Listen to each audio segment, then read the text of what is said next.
when the European wants to visit an African country, they just pack their luggage, get their next available flight, and here they are in Africa. You must have heard rumors of how difficult it is for an African to visit Europe by trying to get a European visa from the European embassies in Africa. The same thing happens when an American wants to visit Africa to hunt wildlife. They call themselves tourists. And they just book the next available flight and they are here.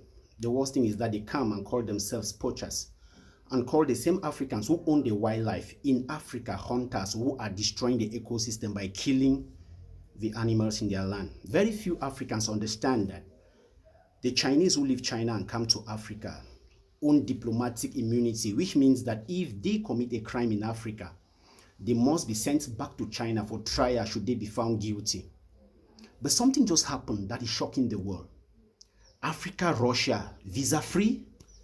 Let's find out. Many Western countries have been placing very heavy restrictions on Africans visiting their countries. Before traveling to any Western country, you need to file a lot of documents. They do a lot of background checks about you, which take months and in some cases years to process.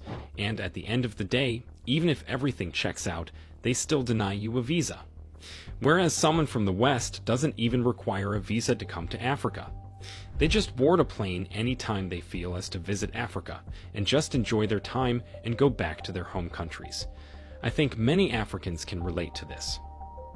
With that regard, Vladimir Putin wants to change things. Lately, he has been the most popular leader in his country, has been the most popular that African leaders have been deciding to choose over the West. His growing popularity in Africa has been making African countries start kicking out the West and even canceling business deals and siding with Russia.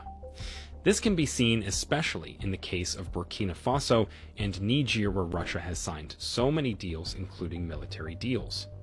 Now Russia is not just making a small, but rather a big one, as they want to make Russia visa-free for all African countries. What does this mean?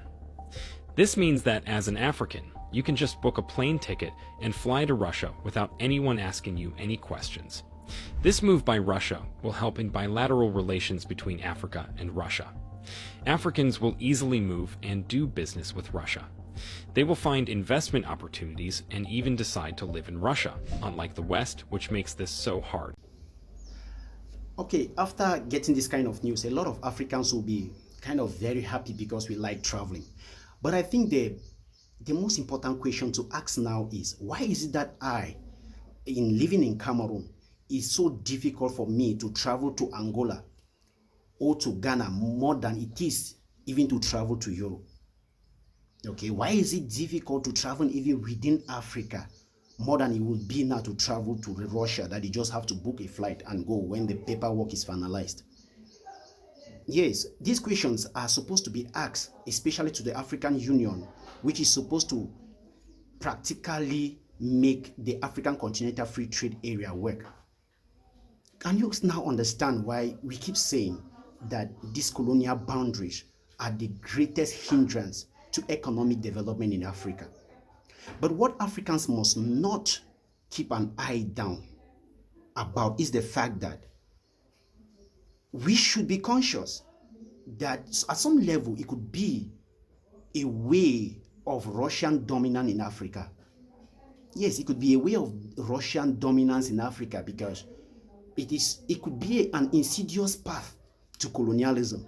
And that is why we of the One Map African organization with other Pan-African organizations are still pushing for the unity of Africa, because it is only in the unity of Africa are we going to have protection against slavery with the systems of the world. If Africans have to travel out of Africa, it should be with the same level of dignity that others enter into Africa. Thank you, Amakwago.